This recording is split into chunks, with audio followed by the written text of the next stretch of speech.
OK? Si on parle de marcher la voie de l'illumination, de connecter à la lumière de notre conscience, mais ça nous appelle à un profond travail. Parce que quand la lumière commence à briller, ben c'est comme quand la lumière rentre par la fenêtre dans une maison. Elle éclaire toute la poussière. Elle nous montre le ménage qu'on a à faire. Moi, j'habite dans une maison en ce moment où, pendant les mois de l'hiver, il n'y a pas beaucoup de soleil qui rentre par les fenêtres. Mais là, parce qu'il n'y avait pas encore de feuilles puis que l'angle du soleil a changé, il y a des endroits que le soleil a rentré, puis oh, moi, OK, je vais me mettre à jour. Ça fait longtemps qu'il n'y a pas une petite guenille qui a été passée dans ce petit coin-là, OK?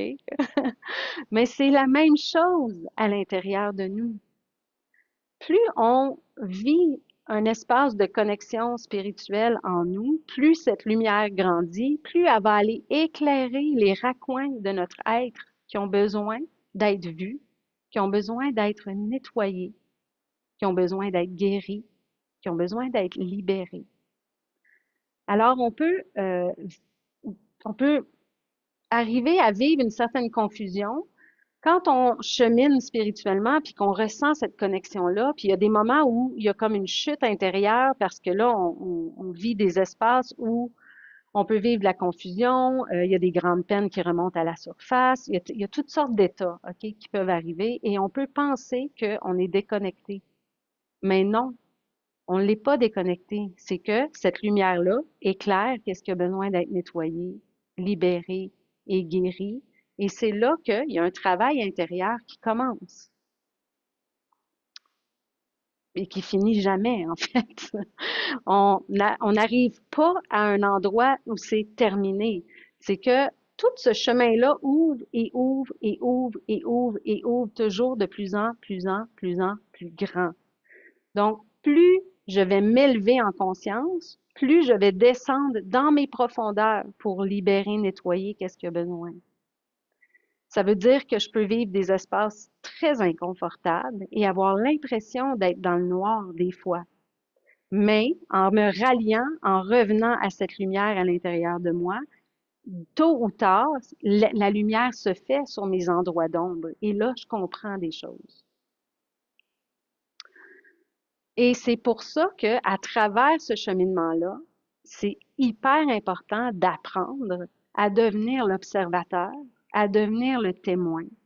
Et ça, c'est une des choses que le yoga enseigne à travers, entre autres, les pratiques comme on fait de Himalaya Kriya Yoga, c'est que ça nous apprend à se déposer, à revenir au centre et à simplement observer tous les mouvements, les énergies qui bougent à l'intérieur de nous et éventuellement sans être en réaction.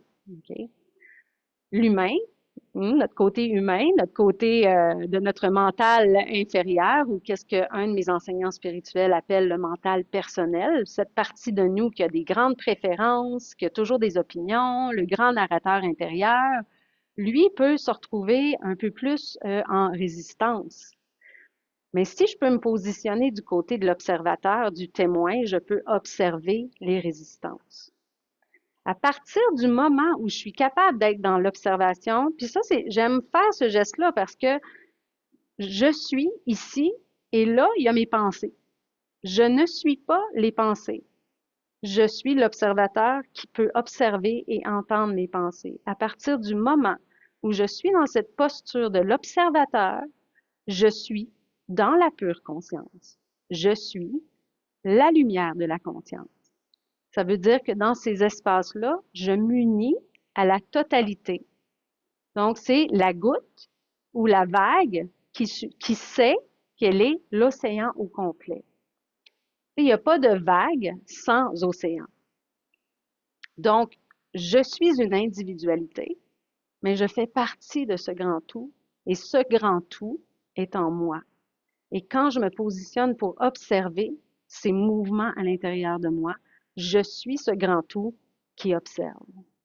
Mais cette capacité d'observer, c'est un travail, c'est une pratique, c'est un entraînement.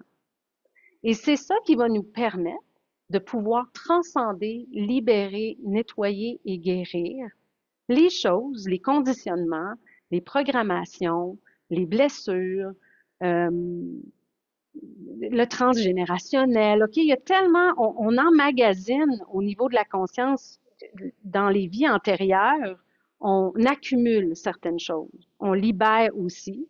Mais ici et maintenant, dans notre vie, ici présent, puisque vous êtes ici et que moi je suis là avec vous, c'est que chacune d'entre vous, ici présente et en rediffusion, avez cet appel ou cette conscience d'être plus grand que juste qu'est-ce qui est là dans votre vie. Et donc, probablement que ça fait plusieurs vies que vous êtes en cheminement et en nettoyage de ce qui ne sert pas le chemin de l'évolution. On doit être capable de se positionner dans cet observateur pour pouvoir transcender ce qui a besoin d'être libéré. Et un des prérequis là, hyper importants pour ça, c'est l'amour et la compassion envers soi.